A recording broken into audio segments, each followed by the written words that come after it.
President Trump का अभी statement आया है, वो बड़ा बहुत ही ब्लंट स्टेटमेंट है और उसमें इसराइल के इस हमले की पहली दफा इस हमले की से लाताल्लुकी का ऐलान किया गया है। इसराइल ने जो हमला किया है साउथ पारस गैस फील्ड ईरान में, उससे अमेरिका ने, सदर ट्रंप ने लाताल्लुकी का ऐलान कर दिया है।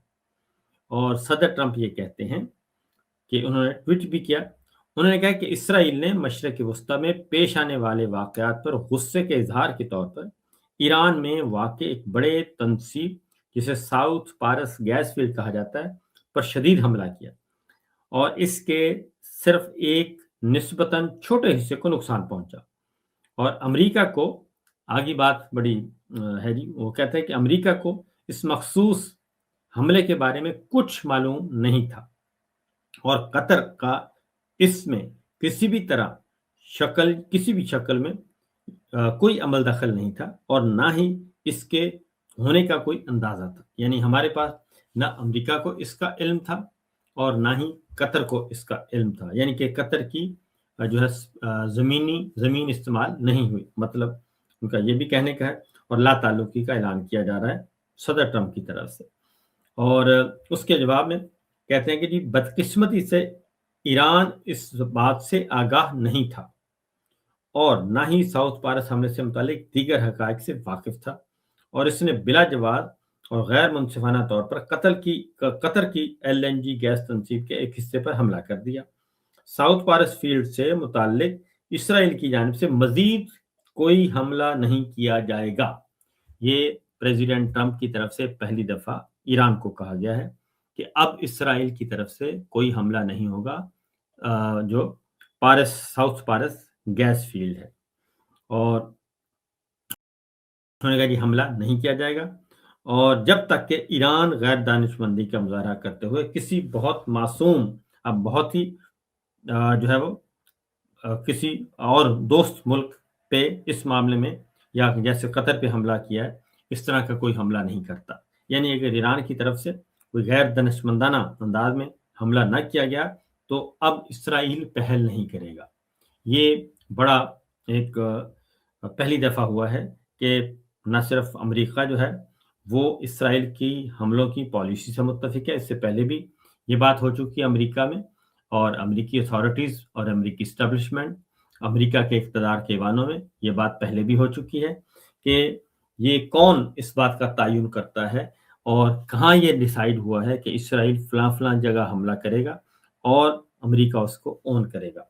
तो लिहाजा उन्होंने जी प्रेसिडेंट ट्रंप ने ये वाज़ेह तौर पर बता दिया है और उन्होंने कहा कि जी ऐसी सूरत में अमेरिका चाहे इसराइल की मदद या इजाज़त के साथ या बगैर साउथ पारस के एयरफील्ड के ऐसी ताकत और शिद्दत से तबाह कर देगा। अगर उसने कहा कि अगर ऐसा किया ईरान ने दोबारा, यानी कि ईरान पहल करेगा तो फिर अमेरिका जो है वो, अमेरिका और इसराइल जो है वो ये काम करेंगे। लेकिन फिर वक्त ये पहली दफ़ा हुआ है कि उससे लाताल्लुकी का ऐलान कर दिया गया है।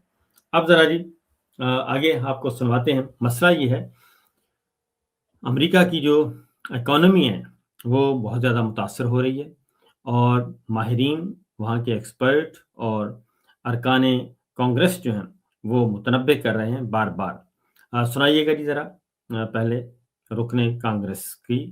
The implications of events in the Middle East for the U.S. economy are uncertain.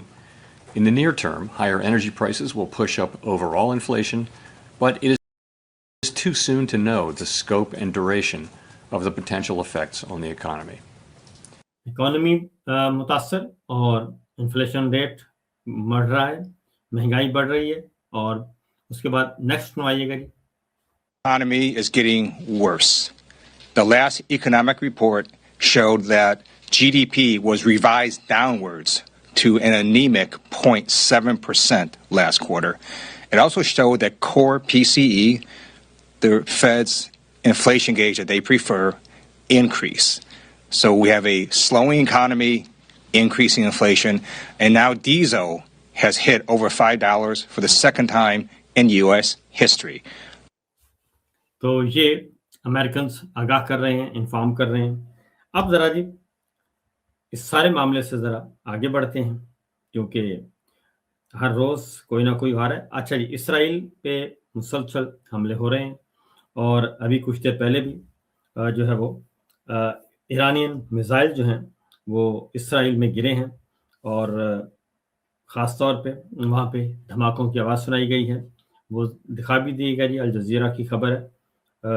Explosions in central Israel as military warns of new Iranian missile. ये अल जज़ीरा ने अभी कुछ देर पहले ये खबरदार किया है और ये खबर दी है कि ईरानियन मिसाइल जो हैं, नए ईरानियन मिसाइल ने ये तबाही मचाई जा रही है और ईरान अब नए मिसाइल जो है वो इस्तेमाल कर रहा है और क्लस्टर बम इस्तेमाल कर रहा है और मिसाइल जदीद तरीन मिसाइलों की खेप जो कि काफ़ी ख़तरनाक है और इसराइल का जो दिफाई निज़ाम है वो उसको रोकने में नाकाम है।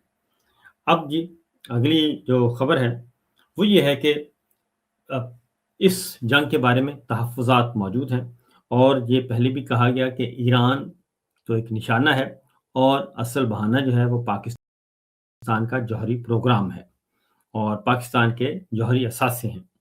अब वो बातें खुलकर सामने आ रही हैं और अब खुलकर न सिर्फ डिस्कस हो रहा है बल्कि ये बताया गया है कि फ़लाँ मुल्क जो हैं वो जदीद तरीन ऐसे हथियार बना रहे हैं और ऐसे मिसाइल बना रहे हैं, दूर मार मिसाइल जो कि जौहरी जो जौहरी पेलोड हैं वो ले जाके अमेरिका को बरह-रास्त निशाना बना सकते हैं।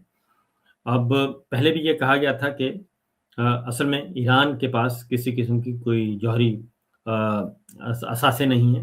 वो कोई अभी तक उसने जौहरी धमाके नहीं किए। उसके पास एटमी हथियार नहीं है और एटम बम नहीं है उनके पास। ये सब कुछ एक है और उसको अब एडमिट भी किया जा रहा है कि ईरान के पास ऐसा कुछ नहीं है। ये सब कुछ नेतन्याहू ने प्रेज़िडेंट ट्रंप को तरग़ीब दी और उनके ज़ेर असर आकर उन्होंने ये काम किया। लेकिन आज जो अमेरिकन कांग्रेस में हियरिंग थी और उस हियरिंग में एक बात की गई और वो बहुत ज़्यादा अलार्मिंग है और उससे अंदाज़ा लगाया जा सकता है कि मामलात किस तरफ जा रहे हैं। ज़रा सुनवाइएगा जी। However, the intelligence community assesses that Russia, China, North Korea, Iran, and Pakistan have been researching and developing an array of novel, advanced, or traditional missile delivery systems with nuclear and conventional payloads that put our homeland within range. तो इसमें तुर्की है, रूस है, Korea है, पाकिस्तान है और इस पे इन्होंने ये कहा है। एक बार फिर सुनवा दिएगा जी ज़रा। However, the intelligence community assesses that Russia, China, North Korea, Iran, and Pakistan have been researching and developing an array of novel, advanced, or traditional missile delivery systems with nuclear and conventional payloads that put our homeland within range. ठीक है जी। और ये nuclear जो payload है वो ले जाने की सलाहियत रखते हैं। ईरान भी ऐसा प्रोग्राम जारी रखे हुए है और पाकिस्तान भी ऐसा प्रोग्राम रखता है। तो इसका मतलब बड़ा क्लियर है कि जो बातें की जाती हैं सोशल मीडिया पे या तज्जियाकार करते हैं या आर्टिकल्स की सूरत में आती हैं, उसका मतलब है कि पाकिस्तान इस वक्त मौजूद है जी और फिर टारगेट पे है, हदफ में मौजूद है। और जब नेतन्याहू की फिर पुरानी बात अगर सुने तो उसमें भी वो कहते हैं नेतन्याहू जी वो कि पाकिस्तान जो है, ईरान और पाकिस्तान दोनों को वो क्लब करते हैं। तो अगर ईरान में रजीम चेंज होता है और उसके बाद ईरान अगर सरेंडर करता है और खुदा न खास्ता तो फिर ये पाकिस्तान की तरफ भी आएंगे और पाकिस्तान भी उनके लिस्ट में मौजूद है। उसके बाद जी बाकी सदर ट्रंप का मैंने आपको बता दिया कि फौरी तौर पे जो एक रद्द-ए-अमल सामने आया है और बाकी अगली खबर पे चलते हैं जी। अब नेक्स्ट खबर है और वो है इमरान खान साहब की रिहाई मूवमेंट के हवाले से। कल इस बारे में बाकायदा तौर पे ऐलान कर दिया गया है इमरान खान साहब की रिहाई मूवमेंट के हवाले से और सोहेल अफरीदी साहब ने अनाउंस किया था कि एक रिहाई फोर्स बनाई जाएगी इमरान खान के लिए और उसके बाद उसको तनकीद का निशाना बनाया गया और उसको जो है गवर्नमेंट के सोशल मीडिया के लोग हैं और मीडिया के लोग हैं, उनको उन्होंने बहुत ही कहा गया कि ये तो बहुत ही ख़तरनाक काम है और ये फ़ोर्स बन रही है, मिलिशिया बन रही है। लेकिन हकीकत ये है कि वो एक पॉलिटिकल एक विंग है, पॉलिटिकल विंग के तौर पे काम करेगा। उसमें रजिस्ट्रेशन करना थी नौजवानों की। वो लोग जो कि इमरान खान साहब की रिहाई के लिए मौसर तौर पर वेल ऑर्गेनाइज़्ड हों और अगर मुल्कगीर एहतजाज करना पड़े तो मुल्कगीर एहतजाज बजक वक़्त कर सकें। ये इब्तदाई तौर पे 1 लाख लोग उन्होंने कहा जी रजिस्टर किए जाएँगे और ये रज़ाकाराना तौर पे होगा और उसके बाद इस तादाद को 10 लाख तक ले जाएँगे, जिनका मकसद ये होगा कि अगर इमरान खान साहब की रिहाई के लिए कोई कॉल देनी है, तो फिर वो मुल्क भर में बैक वक़्त जो है, वो मुख्तलिफ पॉइंट्स पे अपना जो है वो एहतजाज रिकॉर्ड करवाएँगे और गवर्नमेंट को टफ टाइम देंगे। और ये पॉइंट्स रखे गए हैं पूरे मुल्क में 272 के करीब ये हैं जी 272 पॉइंट्स हैं, वहाँ पे ये किया जाएगा और हर इलाके के लोग होंगे और इसकी खबर जब लीक हुई और कुछ मालूमात दी गईं, जो कि वज़ीर आला हाउस में इसको डिस्कस किया जा रहा था, लेकिन इस दौरान कुछ खबरें जो हैं वो लीक हो गईं और इत्तलात ये हैं कि सुहेल अफरीदी साहब ने अपने दफ्तर की जो सफाई की है और तकरीबन 43 या इससे भी ज़्यादा कुछ लोग जो हैं स्पेशल ब्रांच के उनको रिप्लेस कर दिया है और उसकी वजह भी ये है कि सीएम हाउस खैबर पख्तूनख्वा में जो पार्टी फैसले करती है, वो फैसले वो कबल अज़ वक़्त पहुँच जाते हैं इंटेलिजेंस इदारों के पास। तो ये भी हुआ। अब ईद के बाद इन्होंने कहा है कि जी हम शुरू करेंगे और सलमान अकरम राजा साहब, जुनैद अकबर साहब और बैरिस्टर गौहर डॉक्टर अमजद साहब और इन्होंने प्रेस कॉन्फ्रेंस की और इस प्रेस कॉन्फ्रेंस में ऐलान किया है कि ईद के बाद ये सिलसिला इसको आगे बढ़ाया जाएगा।